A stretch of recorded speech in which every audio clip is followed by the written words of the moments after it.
Pois bem, gente, o que nos interessa é o que nós vamos trabalhar aqui agora. Então, começamos a gravar agora, né? Então, nós vamos trabalhar esse semestre com vocês, Direito Eleitoral, e eu acho que vai ser uma disciplina muito gostosa de trabalharmos esse semestre por uma série de fatores. Primeiro, vocês já tiveram uma boa introdução em ciência política e teoria geral do Estado, lá com o professor Temberg, no primeiro período em ciência política. Alguns de vocês também trabalharam com os entes federativos, né? Entes federativos do Poder Executivo, Legislativo e Judiciário. E também trabalharam com direito constitucional, alguns de vocês, direito constitucional 1 e 2. Pois bem, essas três disciplinas, mais as disciplinas do direito eleitoral, elas são disciplinas interdisciplinares. Então, por ser uma disciplina interdisciplinar, vocês vão logo notar o quanto nós vamos estar conversando, o quanto nós vamos estar aqui debatendo sobre assuntos, inclusive, que vocês já viram. A começar de hoje, lá, na fala nossa, quando nós fomos debater, por exemplo, sistemas eleitorais, o voto, que foi matéria lá já do primeiro período, né? Então, isso se torna mais gostoso, porque vocês já tiveram um contato com a disciplina, vocês já têm uma noção específica da disciplina, né? Então, isso é um ponto muito positivo para o desenvolvimento da nossa disciplina. Então, nós vamos fazer essa discussão aqui, nós vamos discutir vários temas relacionados com direito eleitoral. Dentre esses temas, que são também pertinentes às outras disciplinas, aí eu já falei sistema eleitoral, sufrágio, voto, direitos políticos também, que nós vamos trabalhar aqui com vocês, democracia, que é imprescindível, e que sem democracia praticamente nós não temos um direito eleitoral, e, logicamente, nossa disciplina específica que nós vamos trabalhar com vocês, que é o direito eleitoral, que é especificamente, vamos dizer assim, as normas, as regras que tratam sobre as nossas eleições, sobre as eleições brasileiras, né? Então, enquanto as outras disciplinas tratam do sistema de eleição, a maneira como isso acontece por meio do voto, do sufrágio, trata esse sistema, explica sobre esse sistema. Aqui, basicamente, em direito eleitoral, nós estaremos trabalhando um conjunto de leis específicos expressos dentro da Constituição, né? Então, inevitavelmente, ao debater esse conjunto de leis aqui com vocês, nós vamos ter que remeter às falas que vocês já tiveram e que foram trabalhados por outros professores. O professor Teberge, eu tenho certeza que trabalhou isso com vocês, em muitos desses assuntos no primeiro período. Eu não sei quem foi os outros professores que trabalharam com vocês, algumas dessas disciplinas que nós citamos aqui para vocês, né? E além do mais, deixa eu ver aqui, sim, eu dou aula em vários locais, né? Dou aula na Raiz, dou aula na União Evangélica e dou aula aqui também, tá? Beatriz. E aí, segundo o Altemar Rosa, né?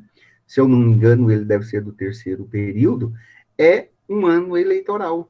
É um ano eleitoral que nós estamos vivendo. Ano eleitoral, nós temos sempre de 2 em 2 anos aqui no Brasil. Era de 4 em 4, depois mudou aí, e hoje é de 2 em 2 anos. Este é o ano eleitoral. Este ano eleitoral é atípico, né? Nós tivemos uma reforma em 2015, algumas no sistema político partidário e no próprio direito eleitoral. Nós tivemos uma reforma que foi aplicada na eleição de 2016, e depois algumas coisas entraram em vigor na aula em 2016, depois em 2018, e agora, por último, algumas dessas mudanças iriam ser implementadas ou vão ser implementadas a partir agora do ano de 2020, né? Mas, do ano de 2020. Só que nós estamos vivendo esse momento de pandemia, né? Esse momento de pandemia já mudou uma série de regrinhas aí da nossa eleição. Consequentemente, muda também dentro do direito eleitoral.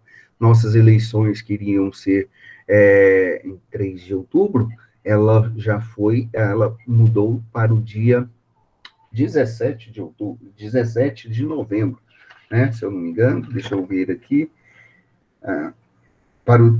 mudou para novembro, se eu não me engano, no dia da proclamação da República, no dia 15, o primeiro turno, né? Então, já houve mudanças, né? Já houve mudanças nas nossas eleições, então, nós vamos estar acompanhando, e algumas dessas mudanças nós vamos estar passando para vocês, conversando durante o semestre com vocês aí. Então, já vai surgir uma série de situações novas, né? E nós vamos aí nos adequando a isso aí e trabalhando e falando com vocês. Viu, Altemar? Você tem toda a razão ali. Ok. Bom,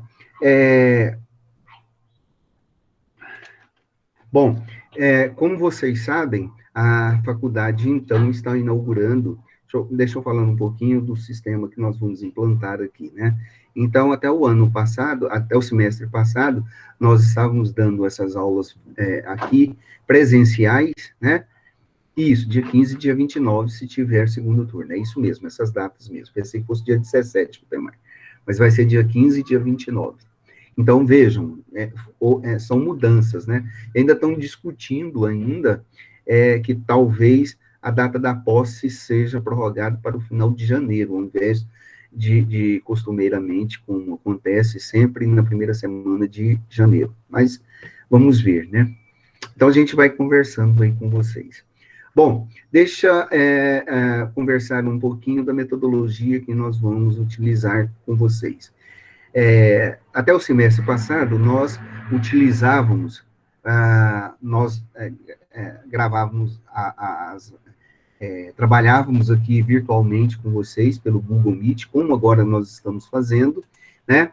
E postávamos e montamos uma sala de aula lá no Google Classroom, sala de aula, e ali a gente postava todo o nosso material, toda a dinâmica nossa de estudo, postava os slides, postava tudo ali, né? As tarefas também a gente recebia ali, ou por e-mail, e, bom, é muito bom o sistema, mas a faculdade adquiriu um outro sistema que é melhor e é voltado exclusivamente para esse tipo de ensino virtual ou híbrido, como a gente chama, né? Que é um ensino que atende a uma demanda presencial e virtual ao mesmo tempo, né?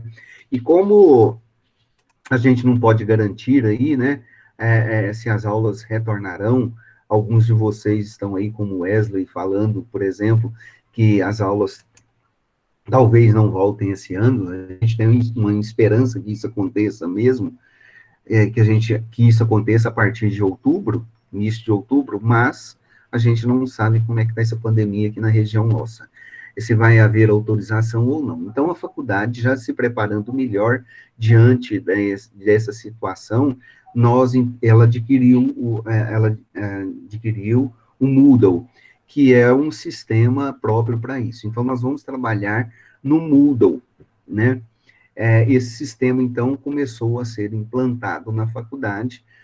Muitos professores que não tiveram treinamento, não tiveram contato com o portal Moodle, já tiveram treinamento, já estão participando ativamente trabalhando com o Moodle. Nós também.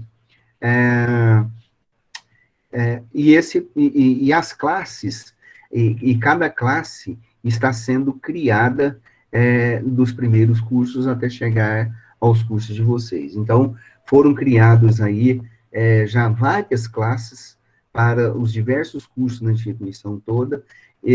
No que eu estou sabendo dos cursos de direito, até ontem, tinha criado todas as classes do primeiro e segundo período, até onde eu estou sabendo.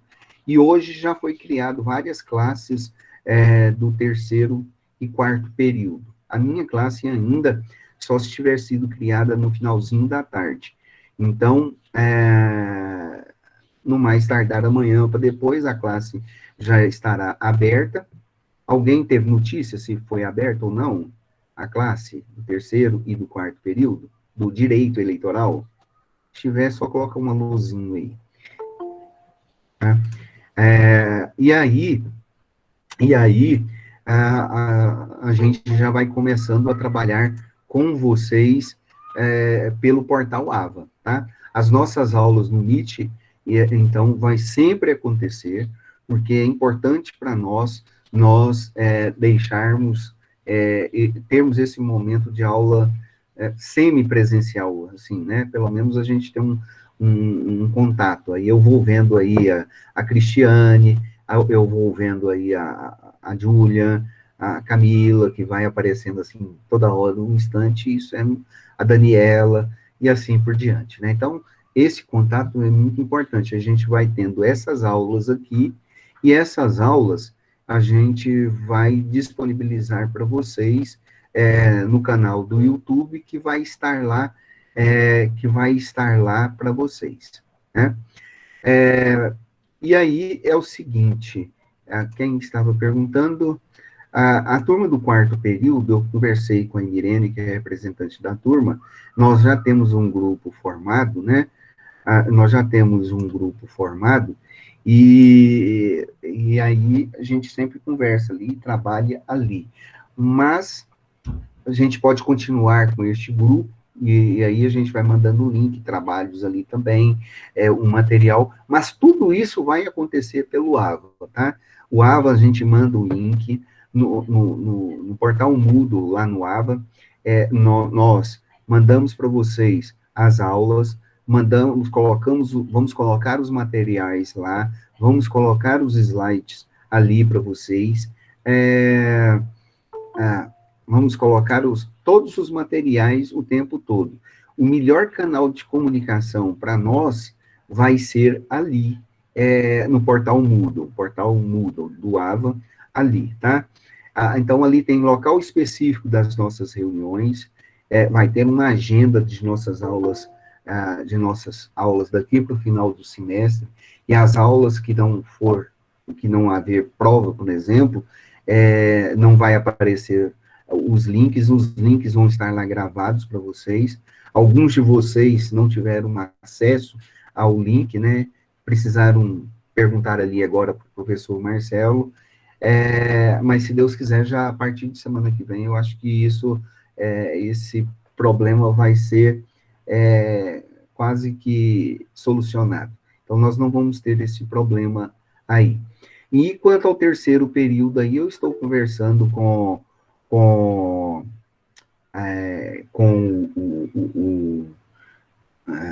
a Giovana, eu conversei com a Giovana e com a Micaele, da necessidade da gente fazer um grupo, né? E depois a gente vai fechar isso, eu fecho isso com as duas. Parece que o grupo já foi criado, mas aí a gente vai fechando isso daí, né? Bom, este portal Moodle, gente, ele tudo que é novo, né? Tá, Giovana, depois, eu sei, por isso que a gente, tudo que é novo, causa um certo impacto para a gente. Vocês vão gostar deste portal Moodle, tá? Todos os professores estão orientados a ajudá-los, vocês, e tem alguns professores especificamente que vai trabalhar com vocês esse portal Moodle, tá? Então, não fiquem muito preocupados com isso, não. Ele é gostoso de trabalhar, vocês vão ver. Tá essa dificuldade, sim, eu reconheço, de entrar lá neste portal, justamente porque estão instalando, estão montando algumas salas de aulas.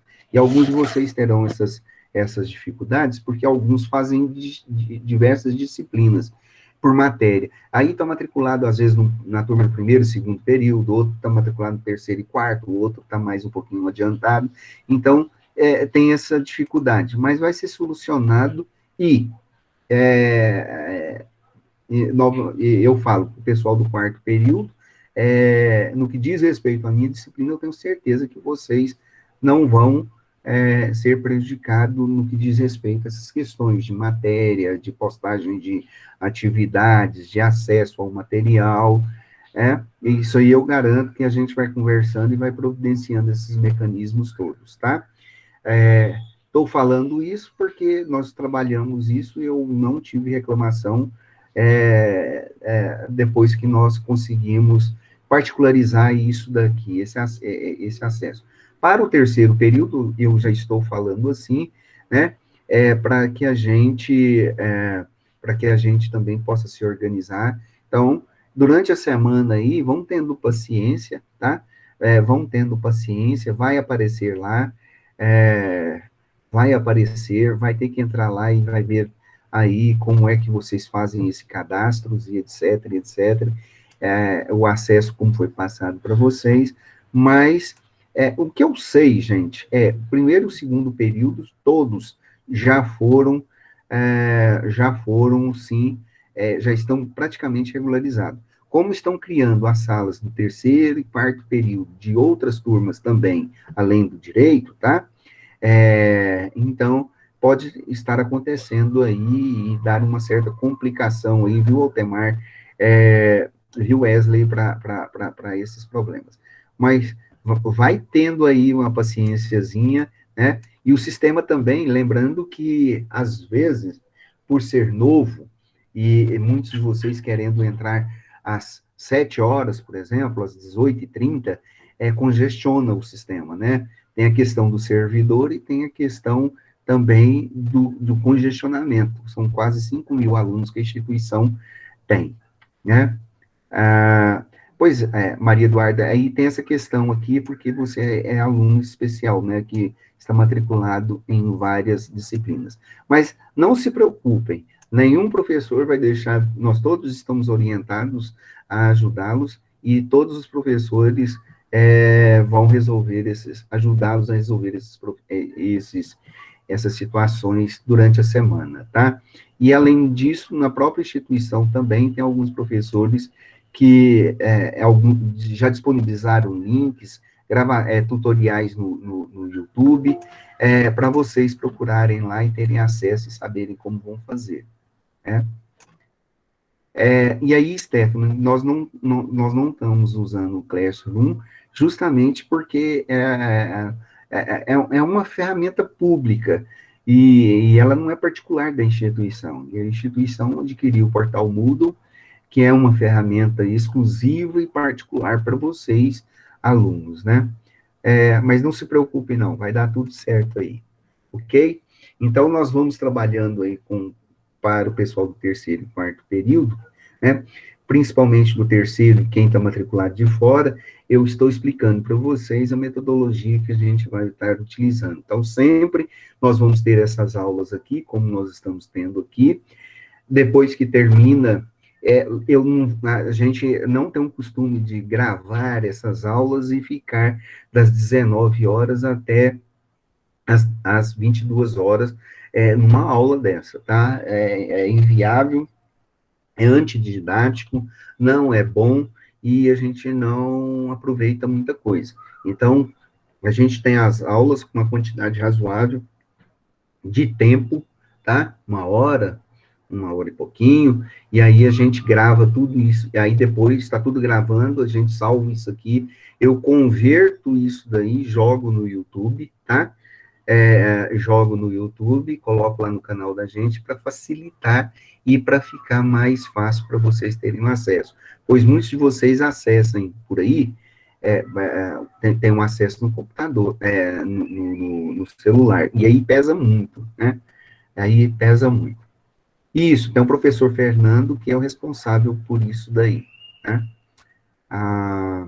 Tem o professor Fernando, que é o chefe, juntamente com ele, tem outros professores também que auxiliam ele aí, nesse portal, neste portal, no Moodle, tá bom?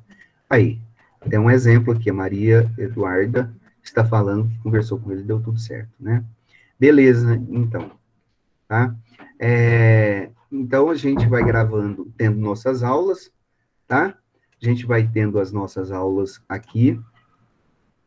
Eu gravo as aulas, disponibilizo ela para vocês, ou no mesmo dia, ou no outro dia. Depois que a gente termina as aulas, geralmente, na maioria das vezes, sempre a gente fica aqui resolvendo exercícios que a gente disponibiliza para vocês, tirando dúvida, trocando opinião, trocando opinião, né? Sim, Micaele, tem apostila sim, tá? Tem apostila, vou disponibilizar uma apostila para vocês,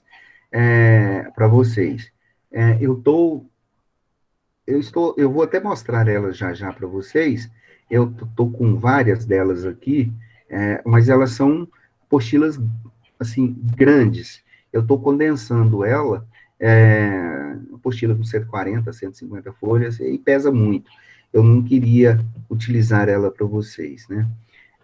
Mas tem sim, Kaeli, e eu vou disponibilizar esse material.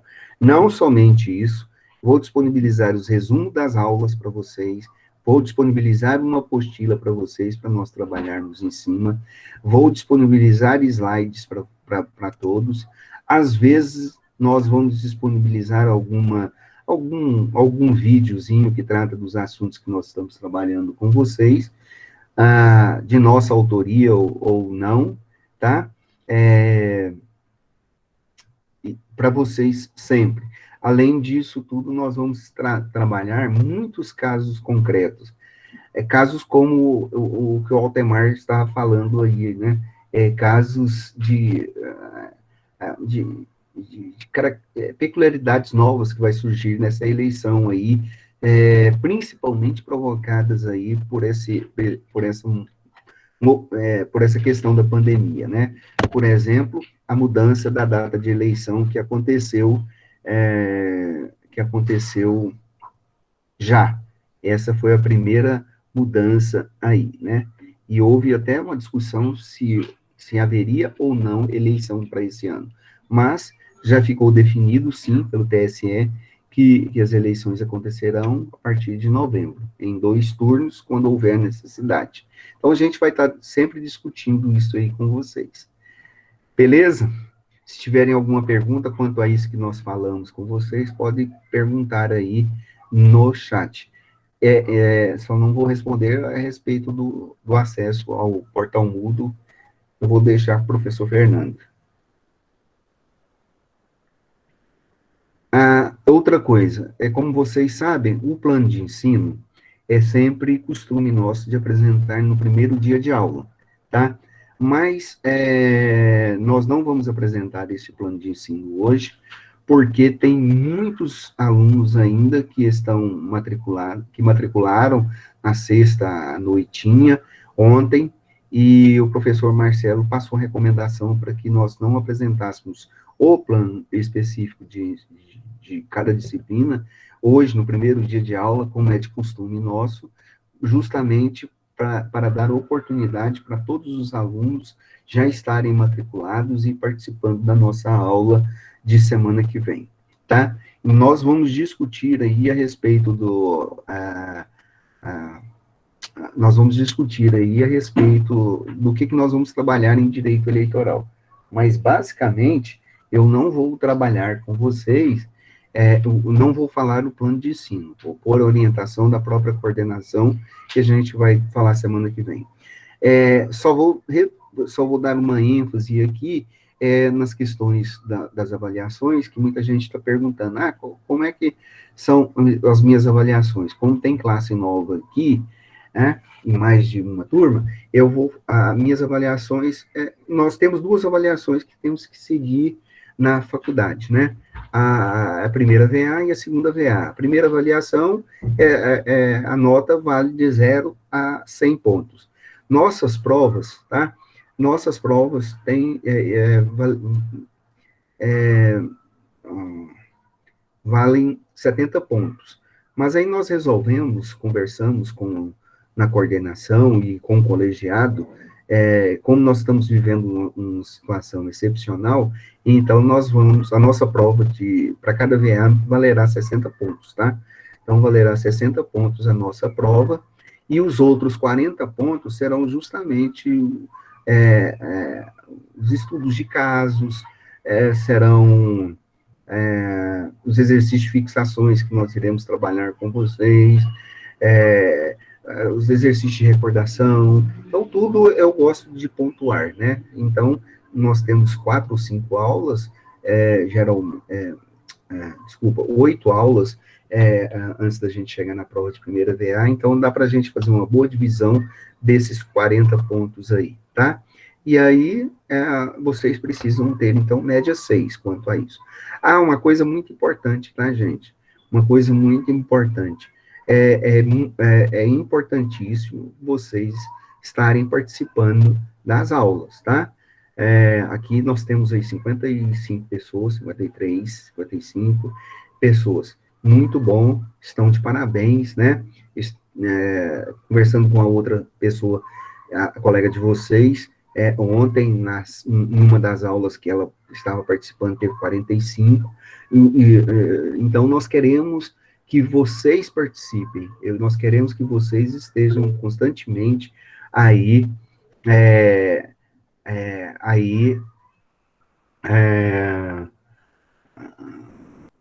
participando, e fazendo essas marcações, como vocês vão fazendo aqui, porque o Google Meet, ele marca, né, tudo que vocês estão escrevendo aqui, marca a presença de vocês também.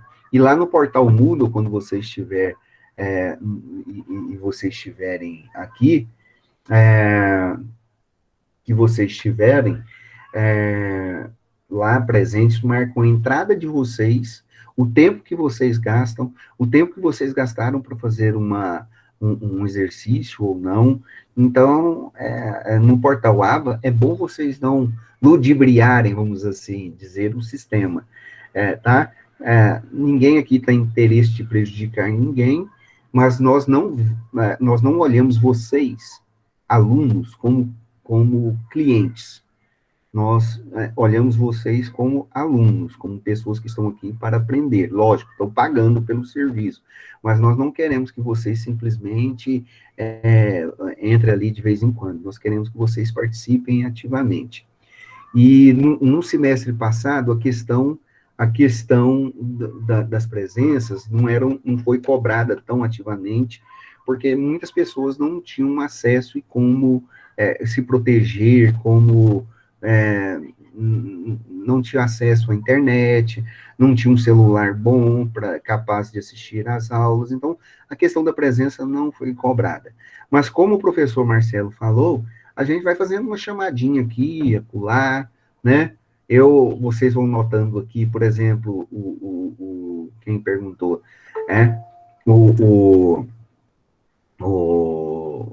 como será a chamada, né, Giovana, na minha sala de aula. Às vezes, desse jeito que você está escrevendo aqui, Giovana, eu sei da sua participação, agora, 19h44, mas quem sabe também no final, na hora que a gente,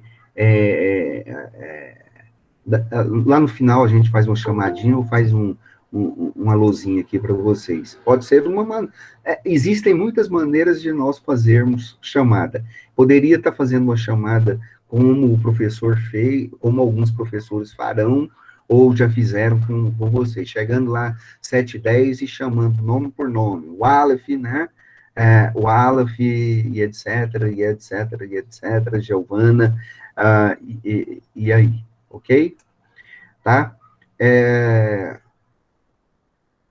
Essa apostila, eu não sei, isso depende, posso tentar depois, tá? Eu mando no grupo e mando a apostila via WhatsApp também, tá? Mas vocês vão cadastrar e-mail também lá no Portal Ava, um e-mail válido, fácil de se receber, vocês vão receber tudo, tudo, tudo também. Não preocupa muito não, tá, Carlos?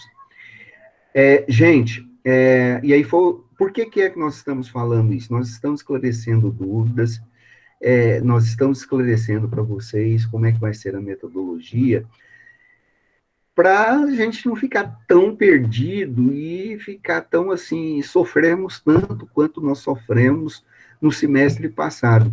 Eu me lembro que eu não conhecia a turma do quarto período, né? Aí a turma do quarto período era uma turma grande. Eu tive um dia de aula com o pessoal do quarto período.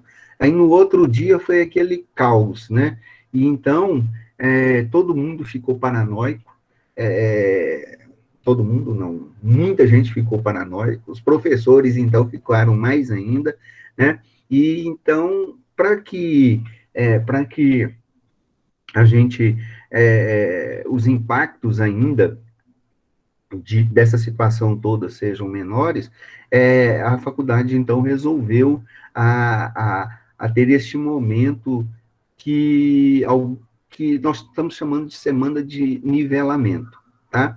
Essa semana, Wallace, então, de nivelamento, ela tem essa finalidade aqui da gente pegar e explanar para vocês o que está acontecendo na faculdade, dizer para vocês aqui as nossas metodologias de cada professor em relação a cada disciplina. Estamos aqui também para dizer para vocês sobre sobre sobre avaliações, para que ninguém fiquem assim com muito medo e se sentindo assim perdido igual um cego no meio de um tiroteio, né? Então, o objetivo nosso é a gente esclarecer o máximo de dúvidas e tranquilizá-los a todos vocês, beleza?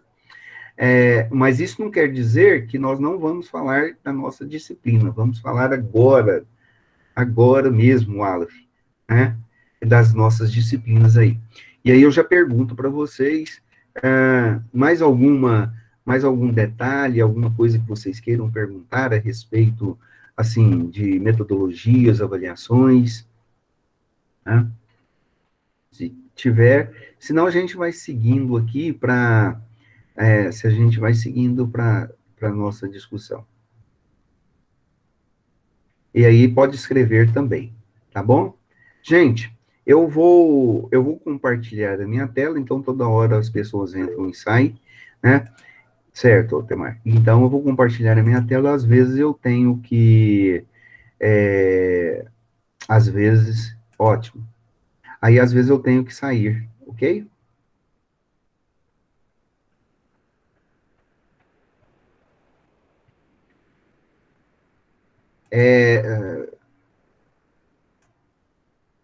É você assistindo e fazendo exercícios propostos lá no Portal Aba, viu, Wesley? Se alguém um dia tiver algum problema, né? Então, a gente, lógico, vai ter essa aula lá, e nessa aula lá, vocês assistam lá e vai ter marcado a presença de vocês, tá? Foi boa essa pergunta, tá, Wesley?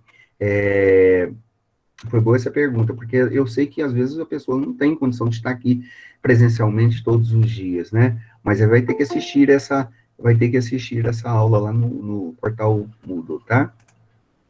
Ok? Hoje vai haver aula agora, Renata? Agora, tá? Então, já estou compartilhando a tela aqui para vocês.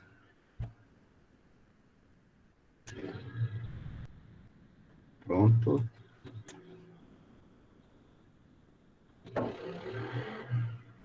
Deixa eu escolher aqui um tema para nós.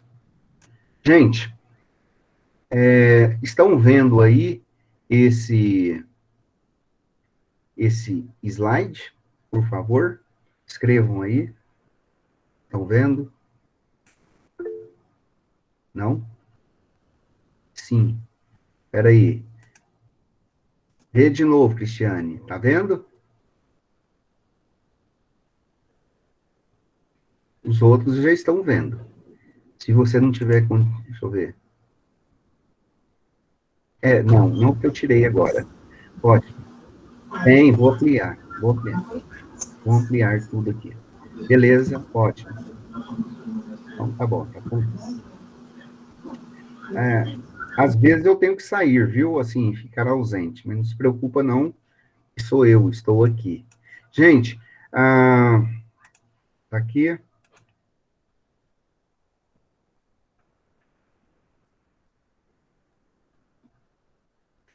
Nós vamos começar a nossa discussão de hoje falando sobre os direitos políticos. Como eu prometi para vocês, nós temos que fazer um link nessa disciplina de direito eleitoral com as outras várias disciplinas. Então, nós vamos fazer esse link aí hoje com vocês, para que vocês não fiquem perdidos nessa disciplina. Alguém sabe aí o que é direitos políticos? Quais são os direitos políticos, ou o que é direitos políticos? Podem escrever aí, enquanto eu libero uma pessoa aqui.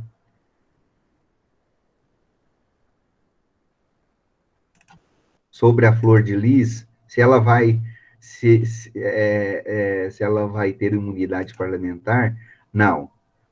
Ela cometeu um crime. Bom, por enquanto ela vai ter sim, né?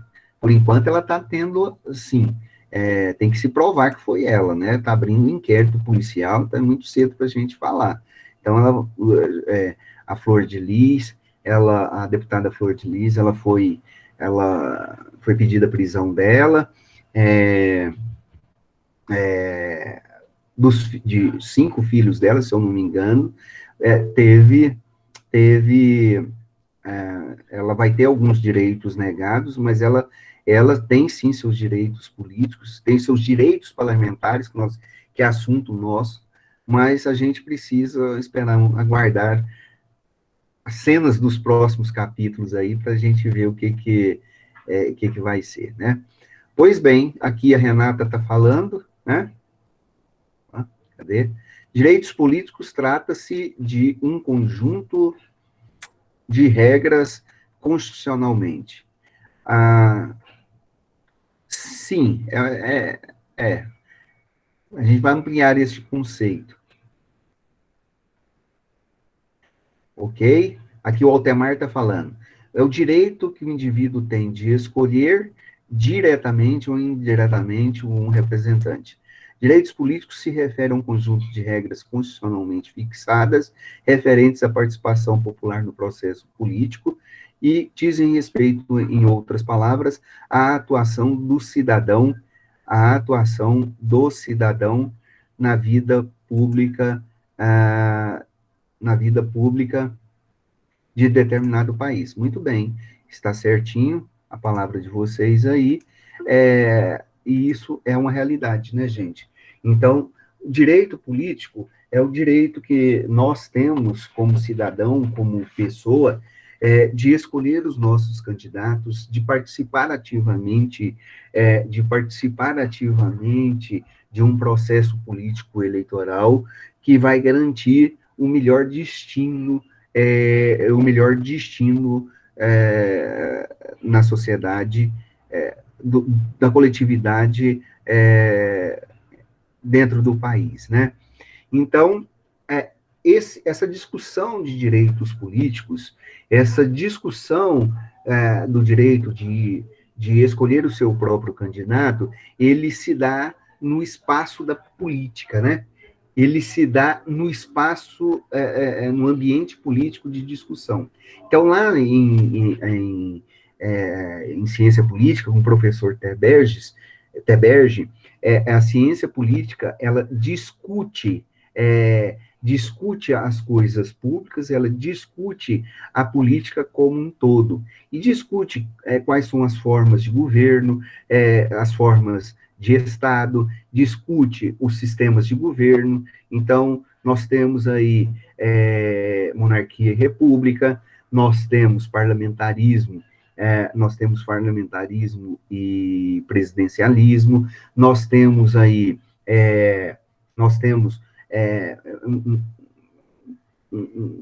tipos de estados que também se discute, como o nosso tipo de estado é a federação, mas nós temos aí estados unitários, nós temos aí confederações, união real de estados, enfim, tudo isso aí a gente vai discutindo. Então, a política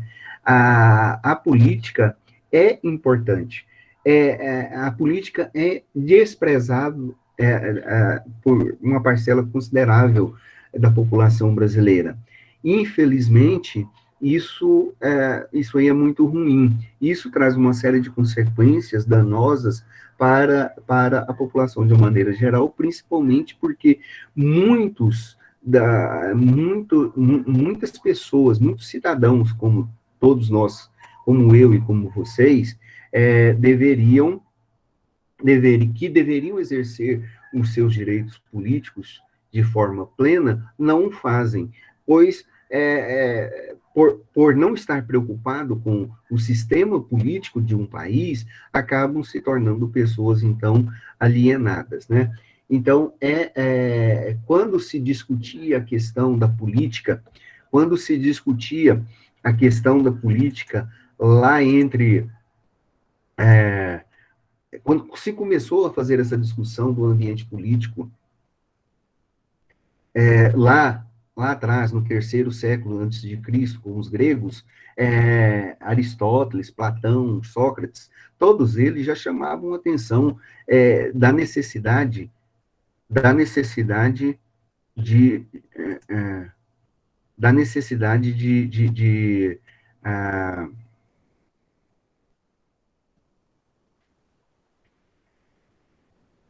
da necessidade de participação política. Quando as pessoas não participam ativamente, né? Quando essas pessoas não participam ativamente, os nossos governantes adoram isso e vão utilizando da política e fazendo uma política algo para a busca dos interesses próprios, ao invés do interesse da coletividade, contrariando tudo aquilo que foi dito, que foi falado e que era aceito pelos gregos antigos, né? Bom, é importante nós destacarmos isso porque o direito eleitoral, ele se dá no âmbito da política. O direito eleitoral, ele se dá no âmbito da democracia. A democracia foi algo pensado, criado, imaginado pelos gregos antigos, e a ideia de democracia é a participação ativa da população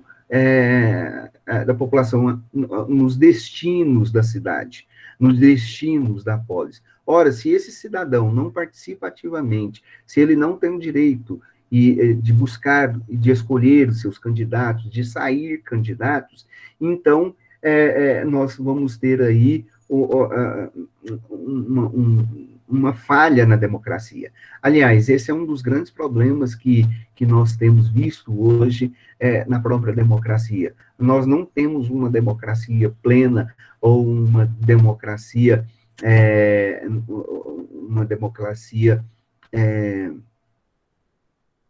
como a gente poderia falar? Nós temos muitos problemas ainda na democracia que precisa ser trabalhado. É por isso que existe, inclusive, esse direito eleitoral que surge com este objetivo, de regular essa situação toda das anomalias, dos problemas da democracia, tá?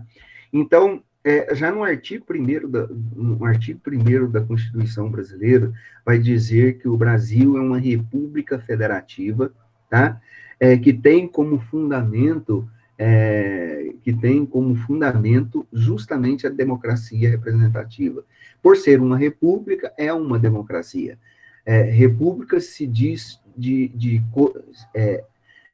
república tem a ver com coisas públicas, e república tem a ver com democracia, com escolha de candidatos, com escolha de representantes, né?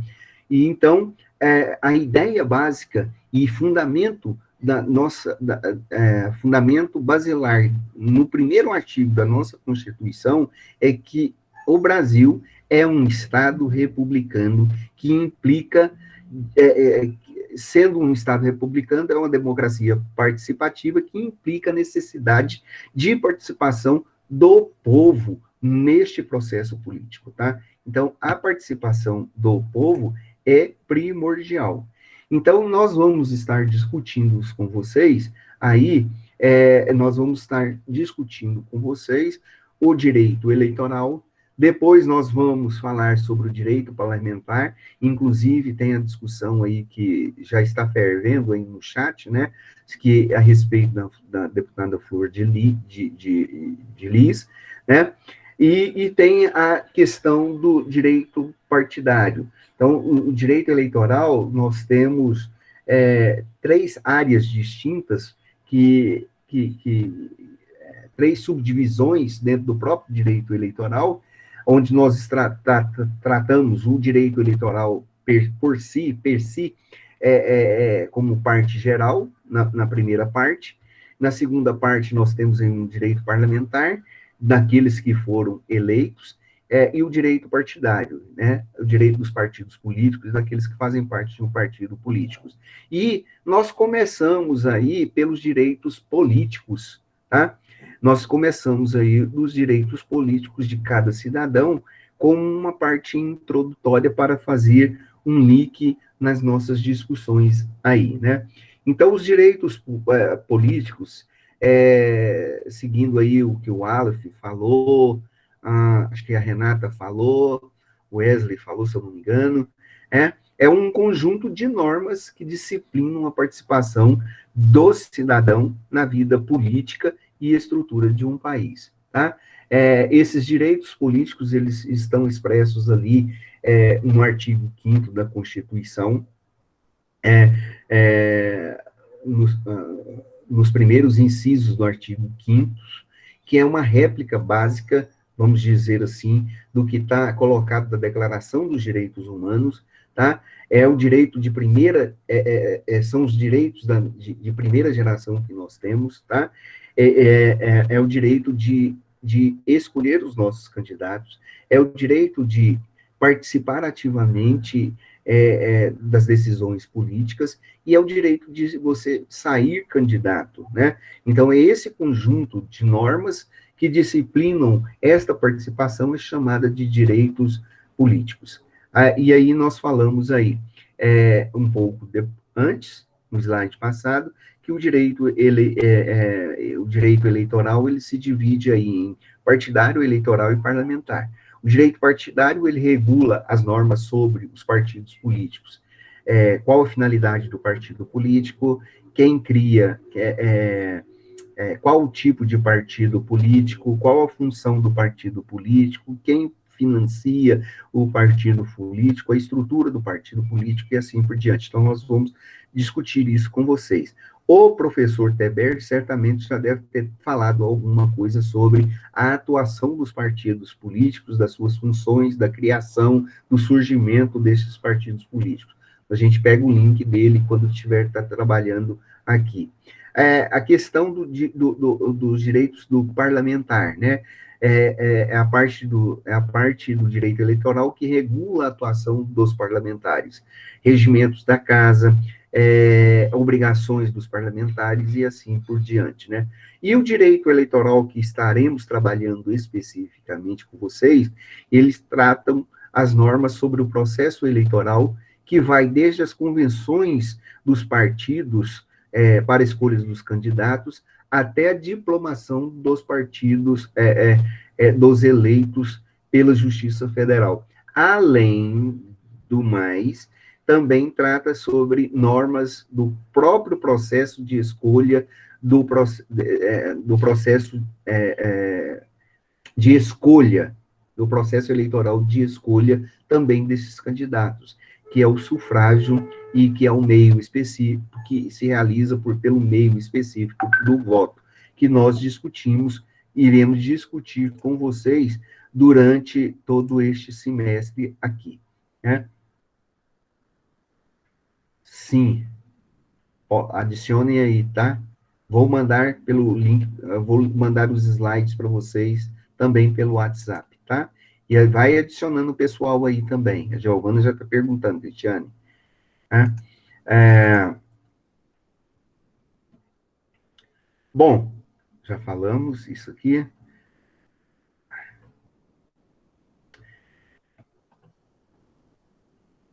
Gente, olha, os direitos políticos, tá? Eles expressam, na prática, o poder de uma pessoa de participar direta ou indiretamente, então, do governo e na formação do Estado do qual você é cidadão. Estamos falando isso para vocês desde o início, né?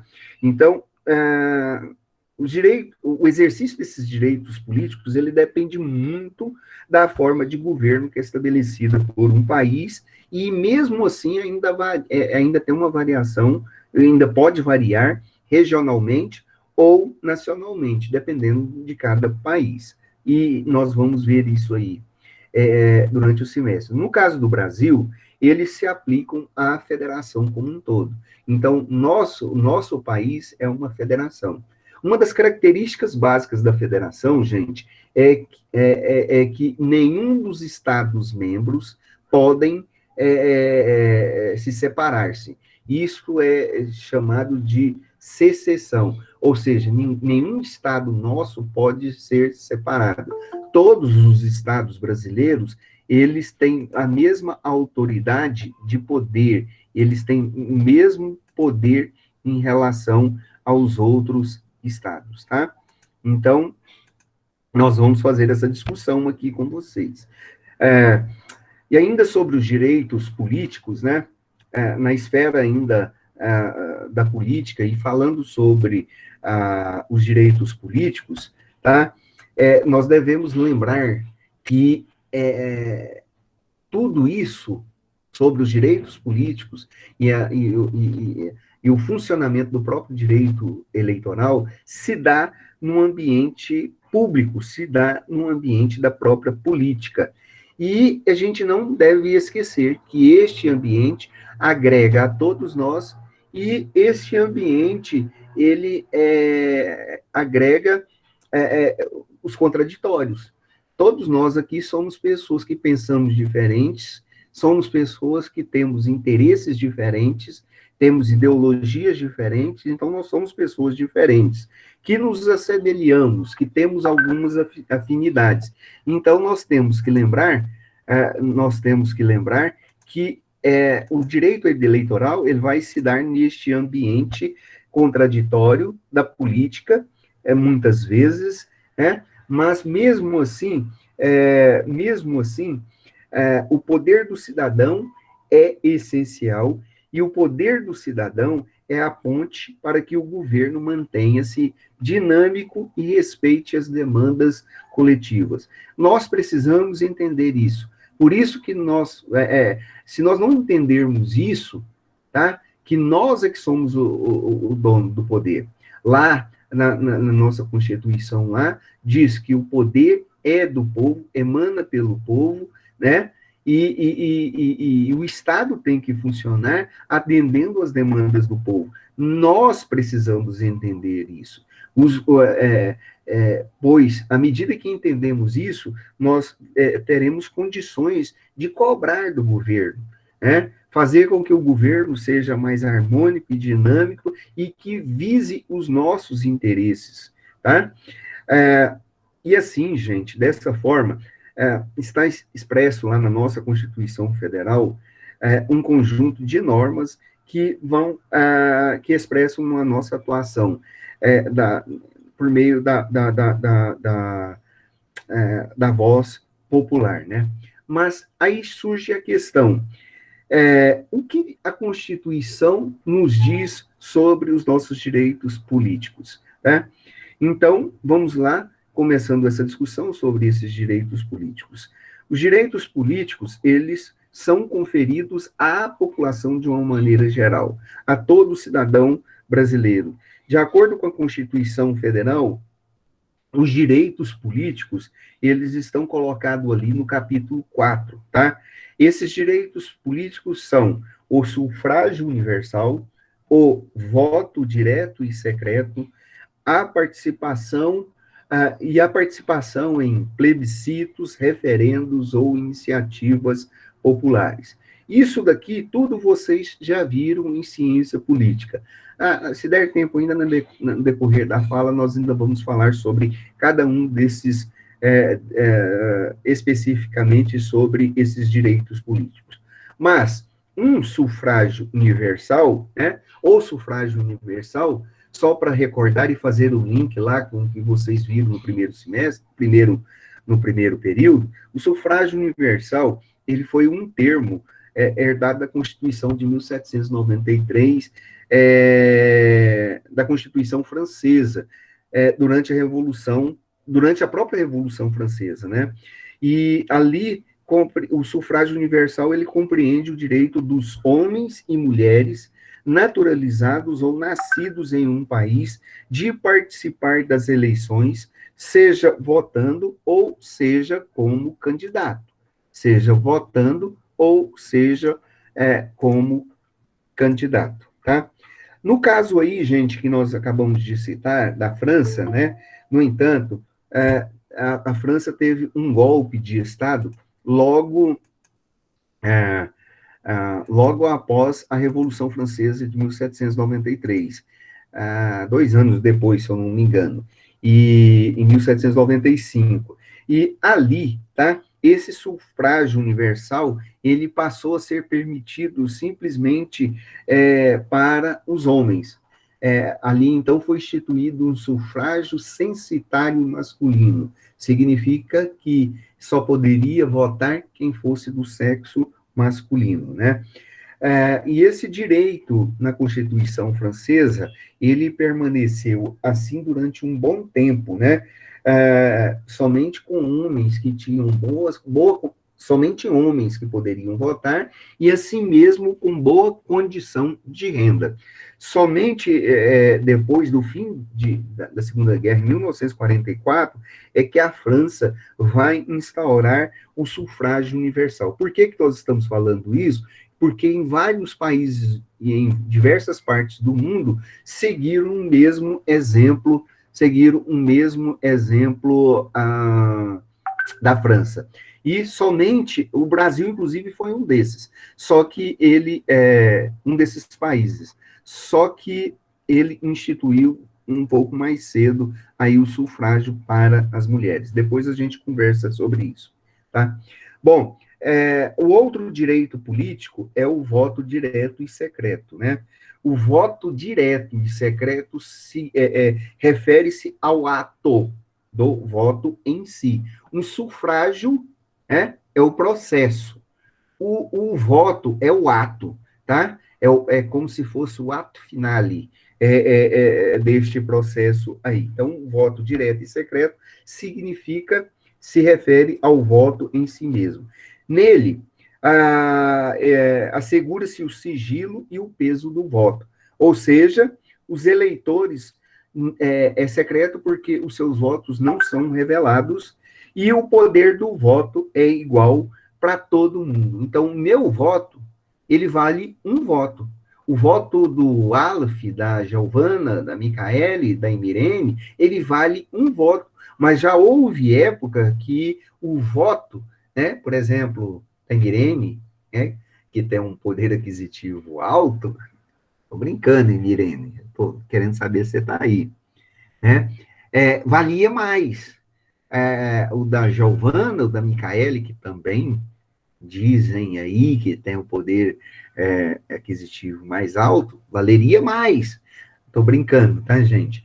Na prática, em alguns países do mundo, ainda hoje, quem tem mais poder aquisitivo ou propriedade tem direito de voto dobrado, ou somado, agregado. Ele pode valer 2 ou pode valer 3, tá?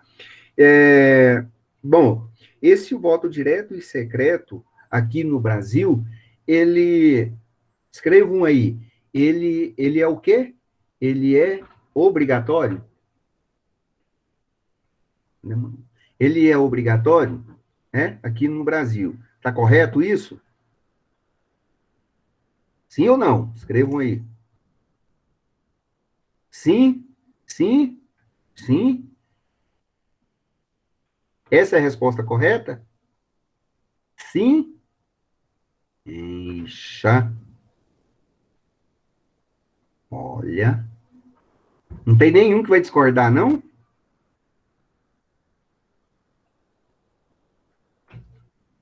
Então, gente, a resposta correta, a gente não pode ser assim tão duro, né? É, o voto secreto, o voto aqui no Brasil, secreto e direto, né? Depende muito da situação. Ele pode ser, ele pode ser secreto, tá?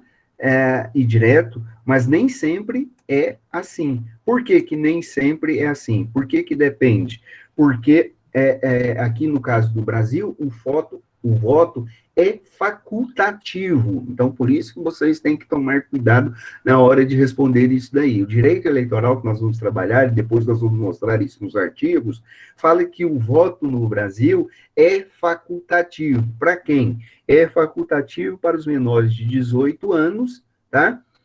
Ou seja, que tem o direito de, a partir de 16 anos, ter o seu título eleitoral e votar, se ele quiser, tá?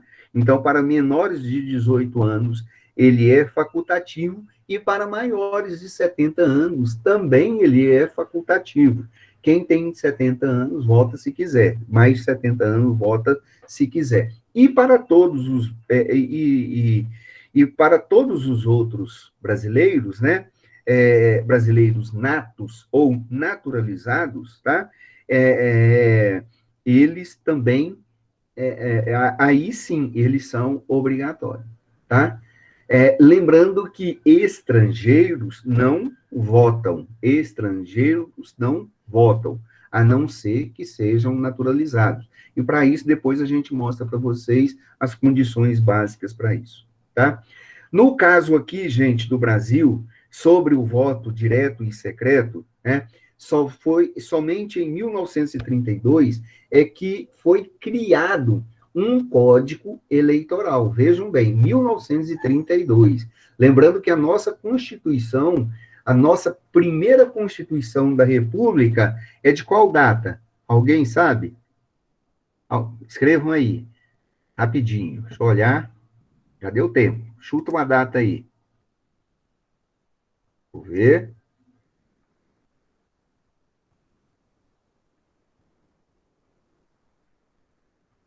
Qual é a nossa primeira Constituição? A primeira Constituição da República.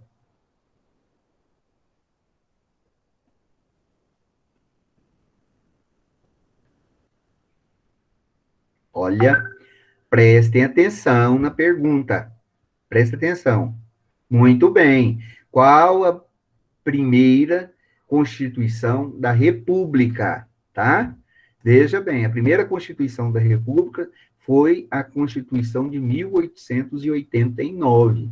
A primeira Constituição do Brasil foi a de 1824, mas essa Constituição, ela é chamada de Constituição do Império, tá? Ok? Essa Constituição do Império, ela durou de 1824 até 1889. Lembrando que até 1889, lembrando que neste período todo aí de 70 e poucos anos, não se votava, não se escolhia seus próprios representantes, não. Então, também não tinha um código eleitoral, né?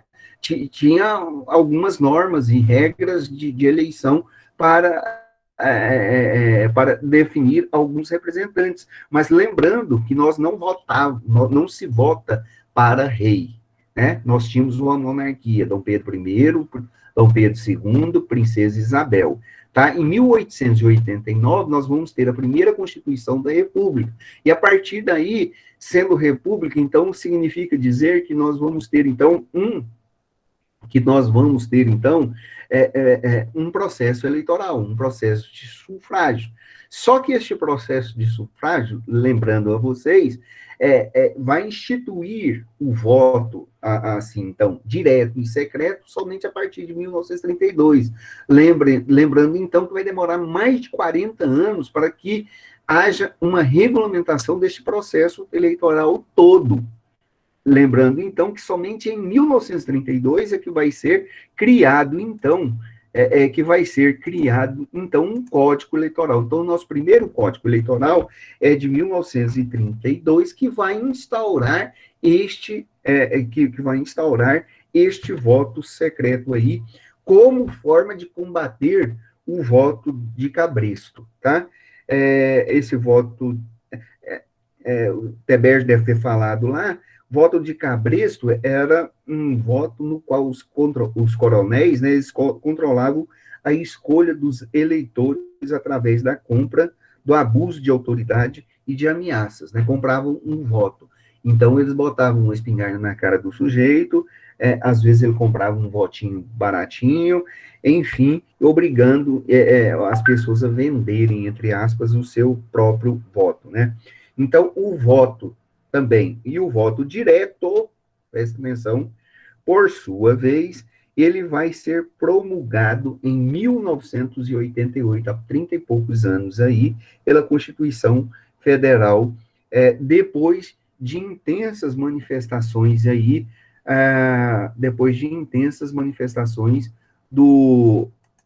que ocorreram no Brasil, no Brasil, aí, conhecidas como diretas já, né? Bom, e o terceiro direito político, né, a participação em plebiscitos, referendos ou iniciativas populares, são prescritas também na própria Constituição como forma de garantir a nossa soberania popular, né? Basicamente, só para recordar vocês, e o professor Teberge lá atrás deve ter falado com vocês, ou outro professor aí de entes federativos e direito constitucional, plebiscito, né, significa uma consulta popular que ocorre sempre, tá, gente? Sempre num período anterior a uma tomada de decisão do legislativo sobre um determinado ato, sendo que a votação popular pode rejeitá-lo ou ratificá-lo, tá? Depois nós temos o referendo. O referendo é o ato legislativo que é promulgado pelos legisladores, aprovado pelo Senado Federal, depois que é feita a consulta popular, tá? Só para dar dois exemplos para vocês aqui, um exemplo de plebiscito ocorreu em 1993, aqui no Brasil, quando votou aqui no Brasil, se o país deveria ter um regime republicano ou monarquista, e se ele deveria também ser controlado por um sistema presidencialista ou parlamentarista. Por ocasião daquilo lá, daquela votação em 1993, né, 67 milhões de pessoas, mais ou menos, votaram, e 66% votaram no sistema presidencialista, 55% votaram no regime republicano.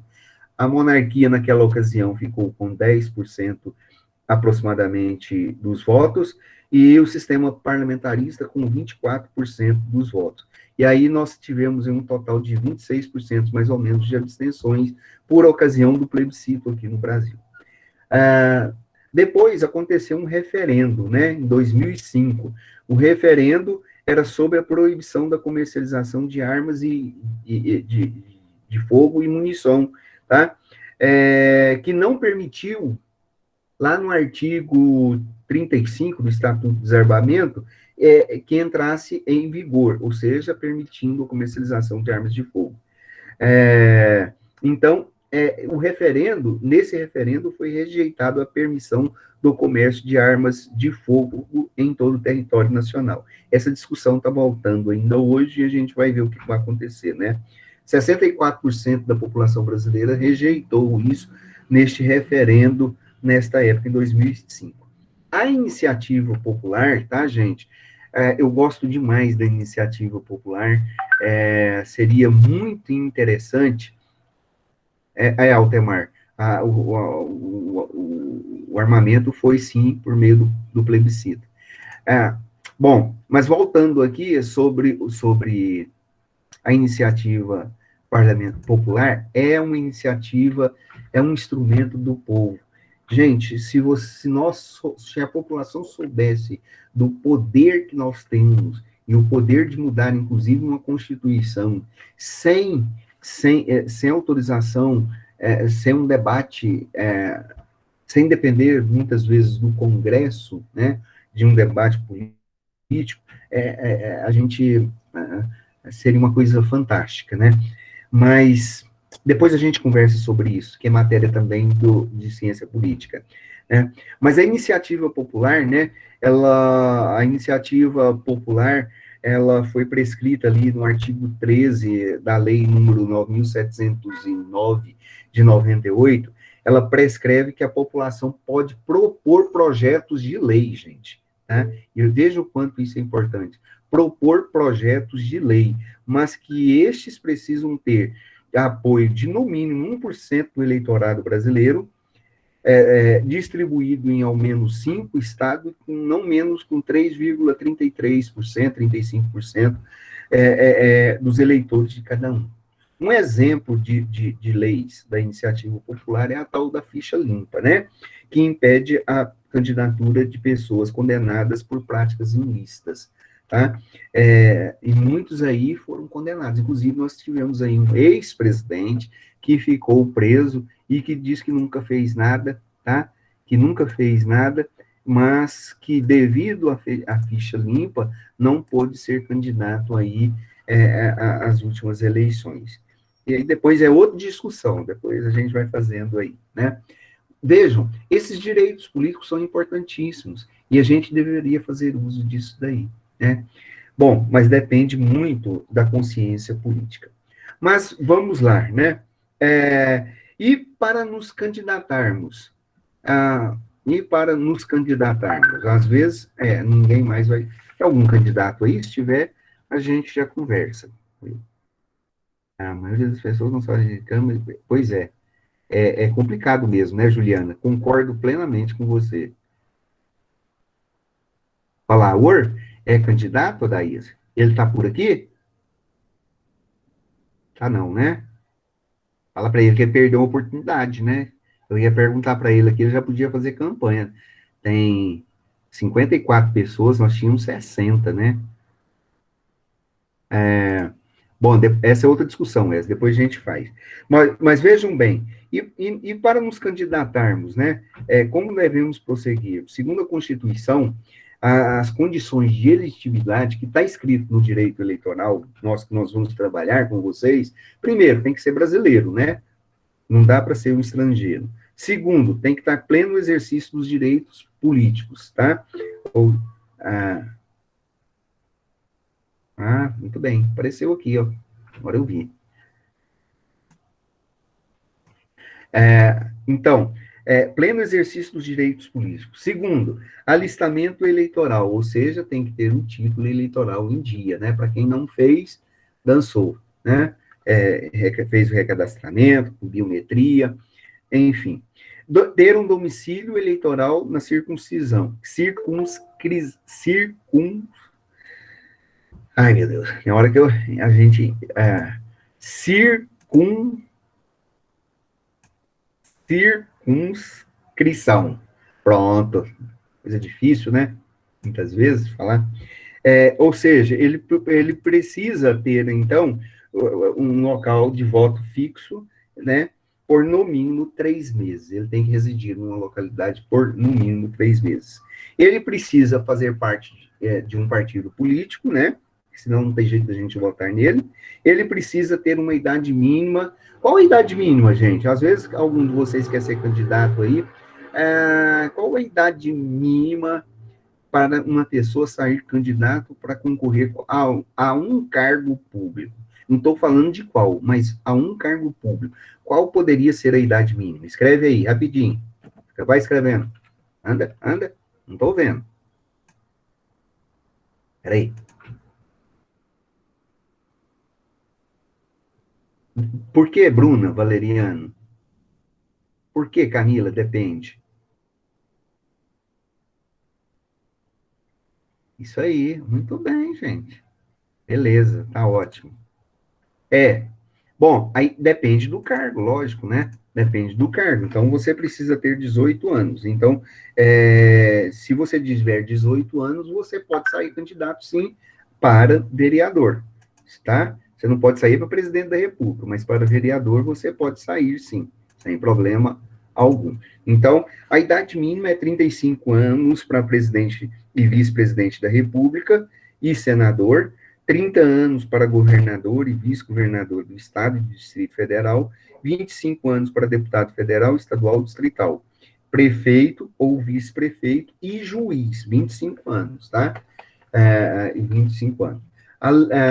Ou seja, são 6 requisitos básicos hoje que a pessoa tem para ser um candidato, né? Mas, acima de tudo, gente, é fundamental que o futuro candidato ele tenha uma participação política ativa. Ah, eu vou sair candidato simplesmente porque eu quero. Ah, para quê? Só para encher o saco e para ganhar dinheiro, e para falar o que alguns estão falando aqui, né? É ruim isso, né? O candidato, ele deve conhecer o sistema político como ele é, com seus benefícios e mazelas, conhecer as deficiências, né, os pontos fortes da região para a qual sua candidatura é aplicada, ter um diálogo frequente com a população, tornar o candidato muito mais capaz de atender as demandas do eleitorado, né? Além disso, né, a função do político, quando eleito, é saber discernir quais as demandas são mais urgentes ou se é necessário criar metas mais longas. Tudo isso é importante, tá? Então, tudo isso aí é importante para a participação política. A participação política é fundamental. Então, muitas vezes a gente acha que a gente só tem que ir de 2 em 2 anos e estar ali votando. Não, vai muito mais além do que isso. Se eu não tiver responsabilidade, se eu não tiver responsabilidade, a coisa desengringola, né? Bom, aí vem a outra pergunta. É, a, nós temos como perder os nossos direitos políticos? Rapidinho, responda aí para mim. Tem como perder os nossos direitos políticos? Vamos lá, rápido, escrevam aí. Vou ver. Sim, sim, sim, sim, sim, sim.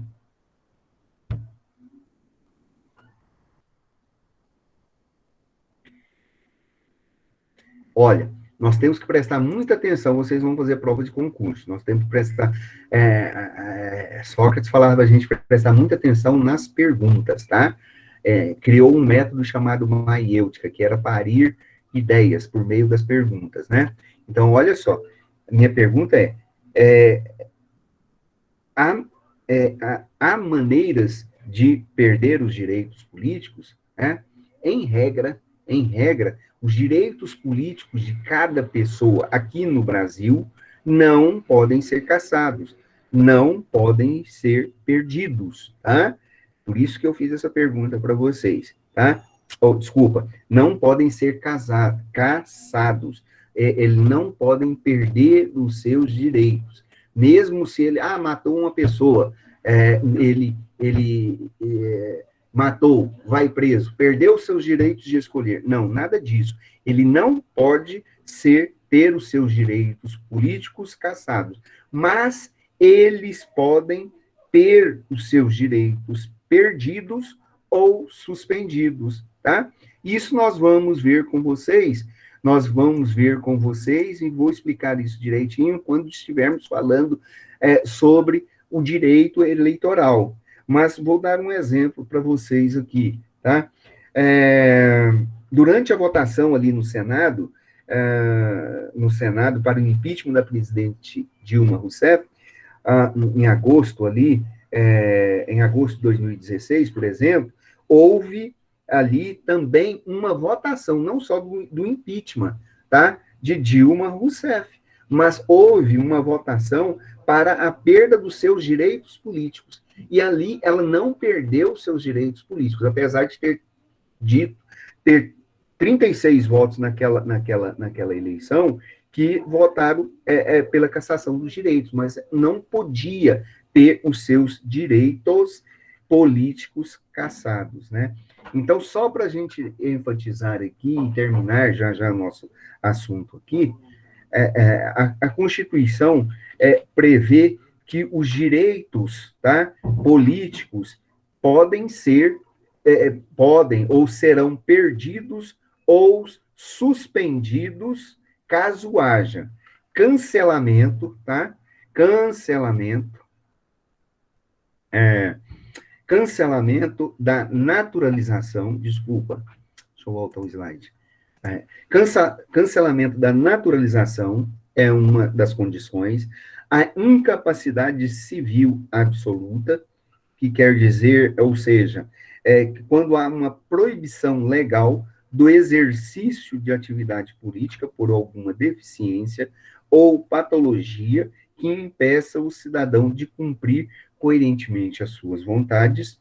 Terceiro, condenação criminal por sentença transitada e julgada, isto é, quando não cabe mais recurso e o indivíduo precisa cumprir uma pena até o final, inclusive até um objeto de muita discussão aí na última eleição, no STF, né? Quarto, recusa de cumprir a uma obrigação a todos impostos ou prestação alternativa, isto é, quando um indivíduo deixa de cumprir uma obrigação em razão de uma crença religiosa ou de uma convicção política. Por exemplo, um caso comum de algumas religiões ou de algumas crenças religiosas, nas quais os religiosos não prestam serviço militar, recorrendo, então, à prestação alternativa, quando ele não quer mais participar disso, né? Cabendo, então, às Forças Armadas determinar qual prestação alternativa será. E o último caso é o caso de improbidade administrativa, que é uma conduta inadequada por parte de agentes públicos que venham a causar danos à administração pública, como, por exemplo, enriquecimento ilícito, tá? Que não é o caso de enriquecimento ilícito, que não foi provado nada a respeito da Dilma, mas a Dilma, ela perdeu os seus direitos, políticos momentaneamente, de exercer a presidência, no caso ela foi impeachmentada, ou como também o impeachment de Collor, né? No caso Collor, que teve os seus direitos políticos suspensos, tá? De forma relativa, não de forma absoluta. Então, são casos assim a respeito dos direitos políticos, né? Bom, para nós, então, finalizarmos por hoje, gente, nós temos que lembrar que os direitos políticos é um instrumento de transformação social, é um instrumento em que vivemos, tá? É um instrumento de transformação social, do meio em que vivemos, e é impossível nos desassociarmos dela. E nós relativizarmos essa importância é muito ruim, né?